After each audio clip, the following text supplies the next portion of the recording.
வணக்கம் and welcome to Selinder's life style and life skills. எல்லாரும் எப்படி இருக்கிறீங்க? நல்லா இருக்கிறீங்களா? நான் ரொம்ப நல்லா இருக்கிறேங்க. நீங்கள் எல்லாருமே ரொம்ப நல்லா இருப்பீங்க அப்படின்னு நான் நம்புறேன். இன்னைக்கு இந்த வீடியோவில் நம்ம psychological facts on human behaviour, especially on love and relationship, அதாவது மனிதர்களை பற்றிய உளவியல் உண்மைகள், குறிப்பாக காதல் அண்ட் உறவுகள், இதை பற்றி தான் பார்க்க போகிறோம். வாங்க வீடியோக்குள்ளே போகலாம்.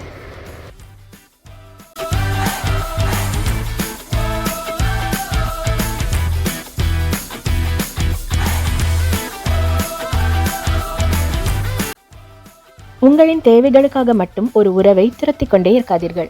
நீங்கள் எந்த அளவிற்கு அப்படி ஒரு உறவை துரத்துகிறீர்களோ அந்த அளவிற்கு அந்த உறவு வெற்றியடையாமல் போவதற்கான வாய்ப்புகளும் சாத்தியங்களும் அதிகம். பெண்களை விட அதிகமாக ஆண்களால் தான் தங்கள் தனிமையான, மனச்சோர்வு மிகுந்த, துரோகத்திற்கு உள்ளான, ஏமாற்றப்பட்ட நாட்களை மறக்க முடிவதில்லையாம். ஒரு ஆணும் பெண்ணும் எவ்வளவு நேரம் அதிகபட்சமாக உடலுறவு வைத்துக் கொள்ள முடியும் என்பதை கணக்கிட ஒரு ஆராய்ச்சி செய்யப்பட்டது. 500 ஜோடிகள் அந்த சோதனையில் கலந்து கொள்ள தேர்ந்தெடுக்கப்பட்டனர். நேரத்தை கணக்கிட கடிகாரம் வைக்கப்பட்டது. அந்த ஆராய்ச்சியின் முடிவில் அவர்கள் சராசரியாக 33 வினாடிகள் முதல் 44 நிமிடங்கள் வரை உடலுறவில் ஈடுபட முடிவதாக கண்டறியப்பட்டது. ஆண்களால் வலிகளை அனுபவிக்காமல் ஒரு சிறந்த மனிதனாக மாறவே முடியாது. அவன்தான் பளிங்குக்கல், அவனைதான் சிற்பம். உங்களுக்கு ஒரு பெண்ணை மிகவும் பிடித்திருந்தாலும் அவள் ஏன் உங்களுடன் நேரம் செலவிடுவதற்கு விரும்பவில்லை என்று உங்களுக்கு புரியவில்லையா? மிகவும் குழப்பமாய் இருக்கிறதா? தனது ஒவ்வொரு சிறிய அசைவுகளையும் கவனித்து அவற்றிற்கு பதிலளிக்கும், தான் சொல்லும் நகைச்சுவைகளுக்காக சிரிக்கும், தனது புன்னகைக்கு பதில் புன்னகை புரியும் ஒரு ஆணுடன் பழகவும் அவனுடன் தங்கள் நேரத்தையும் வாழ்நாளையும் செலவழிக்கவும் தான் பெரும்பாலான பெண்கள் விரும்புகிறார்கள். வெற்றி முயற்சி செய்து பாருங்கள். சமூக ஊடகங்கள் சாதாரண பெண்களை கூட மிகச் சிறப்பானவர்களாகவும் மிகச்சிறந்த ஆண்களையும் மிகவும் சாதாரணமானவர்களாகவும் உணர வைத்து விடுகின்றன. உங்களை காயப்படுத்துபவர்களை அல்லது கெட்டவர்களை நீங்கள் பழிவாங்க மிகச்சிறந்த வழி என தெரியுமா? நீங்களும் அவர்களைப் போல மாறிவிடாமல் இருப்பதுதான். பெரும்பாலான மனிதர்கள் எப்பொழுதும் பொய் சொல்லிக் கொண்டேதான் இருக்கிறார்கள்.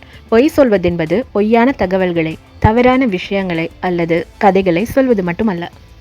ஒரு விஷயம் அல்லது சம்பவத்தை பற்றி சொல்லும் பொழுது அதில் தனக்கிருந்த பங்கு அல்லது தான் செய்த தவறுகளை மறைத்து விடுவதும் அவற்றை சொல்லாமல் தவிர்த்து விடுவதும் தான். நீங்கள் ஒருவருடன் பேசிக் கொண்டிருக்கும் பொழுது அவர் தன் கால்களை முன்னோக்கி குறுக்கே வைத்து உட்கார்ந்தால் அவர் உங்களுடன் பேசிக் கொண்டிருப்பதை விரும்புகிறார், வசதியாக உணர்கிறார் என்று அர்த்தம். அதற்கு நேர்மாறாக உங்களை விட்டு விலக்கி வேறு பக்கமாக தன் கால்களை வைத்து கொண்டு அமர்கிறார் என்றால் உங்களுடன் பேசுவதை அவர் விரும்பவில்லை, வசதியாக உணரவில்லை என்று அர்த்தம். எல்லா பெண்களுக்கும் ஒரு ஆண் என்ன சொல்ல வருகிறான், என்ன நினைக்கிறான் என்பது மிகவும் நன்றாகவே புரியும். ஆனால் புரியாததைப் போல, வெகுளியைப் போல பெரும்பாலான பெண்கள் வெளியே காட்டிக்கொள்வார்கள். தனக்கு மிகவும் பிடித்த ஒரு ஆணுடன் இருக்கும் பொழுது ஒரு பெண் மிகவும் குழந்தைத்தனமாக நடந்து கொள்வாள். பெரும்பாலானவர்கள் செய்யும் தவறு, தங்களை தாங்களே அவமதித்துக் கொள்ளும் ஒரு செயல் என்ன தெரியுமா?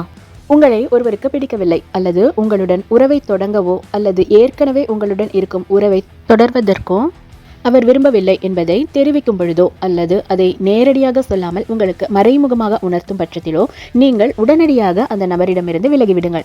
உங்களுடன் உறவை தொடருமாறு அவரிடம் கெஞ்சி கொண்டிருக்காதீர்கள். உனக்கு நான் எவ்வளவு உண்மையாயிருக்கிறேன் தெரியுமா? உனக்காக நான் என்னவெல்லாம் செய்திருக்கிறேன் தெரியுமா? உன்னை எனக்கு எந்த அளவிற்கு பிடிக்கும் தெரியுமா? என்றெல்லாம் விளக்கங்களை சொல்லிக் கொண்டிருக்காதீர்கள். அப்படி செய்வது உங்களுக்கு நீங்களே செய்து கொள்ளும் மிகப்பெரிய அவமானமாகும். உங்களிடம் பொய் சொல்பவர்களாலும், உங்களுக்கு துரோகம் செய்துவிட்டு குற்ற உணர்ச்சியில் இருப்பவர்களாலும், உங்களை பற்றி உங்கள் முதுகிற்கு பின்னால் புறம் பேசுபவர்களாலும், உங்கள் மீது பொறாமைப்படுபவர்களாலும், உங்கள் மீது மிகுந்த அளவிற்கு அதிகமான காதலை வைத்துக்கொண்டு அதை மறைக்க நினைப்பவர்களாலும் உங்கள் கண்களை நேராக பார்த்து பேசவே முடியாது. ஒரு ஆணின் உடலை விட்டு வெளியே வந்துவிட்ட பிறகு விந்தணுக்களால் சில மணி நேரங்கள் வரை கூட உயிர் வாழ முடியாது. ஆனால் ஒரு பெண்ணின் அந்தரங்க உறுப்பிற்குள் அவை நுழைந்து விட்ட பிறகு, அவளது சர்விக்கல் மியூக்கஸிற்குள் சென்று விட்ட பிறகு விந்தணுக்களால் 5 நாட்கள் வரை உயிருடன் இருக்க முடியும். இந்த வீடியோ உங்களுக்கு ரொம்ப பிடிச்சிருக்கும், யூஸ்ஃபுல்லாகவும் இருந்திருக்கும் அப்படின்னு நான் நம்புகிறேன். இன்னும் இந்த சேனலில் life style, life skills, motivation, spirituality and karma இது தொடர்பான நிறைய பயனுள்ள வீடியோஸ் தொடர்ந்து பார்க்கணும்னு நினச்சிங்கன்னா சப்ஸ்கிரைப் பண்ணிக்கோங்க. அண்ட் இந்த வீடியோ வேறு யாருக்காவது யூஸ்ஃபுல்லாக இருக்கும் அப்படின்னு நீங்கள் நினச்சிங்கன்னா அவங்களுக்கும் இந்த லிங்கை ஷேர் பண்ணுங்கள். இந்த வீடியோவில் நீங்கள் பார்த்த இந்த விஷயங்களில் உங்களுக்கு ரொம்ப பிடிச்ச ஒரு விஷயத்தை, இல்லை நீங்கள் எது ரொம்ப சரின்னு நினைக்கிறீங்களோ மற்றவங்களுக்கும் அது யூஸ்ஃபுல்லாக இருக்கும் அப்படின்னு நீங்கள் நினச்சிங்கன்னா, இல்லை உங்களோட ஃபீலிங்ஸ் நீங்கள் வெளிப்படுத்தணும்னு நினச்சிங்கன்னா உங்களுடைய வாட்ஸ்அப்பில் அதை ஸ்டேட்டஸாக வைங்க. cylinder@gmail.com அப்படிங்கிற இமெயில் ஐடியில் இந்த வீடியோ பற்றின உங்களுடைய கருத்துக்களை நீங்கள் என்னோட பகிர்ந்துக்கலாம். அண்ட் அது தவிர நான் எழுதின புத்தகங்களை பற்றின விவரங்களை நீங்கள் தெரிஞ்சுக்கலாம். இன்னொரு சுவாரஸ்யமான பயனுள்ள வீடியோவில் மீண்டும் சந்திக்கிறேன். அது வரைக்கும் டேக் கேர்.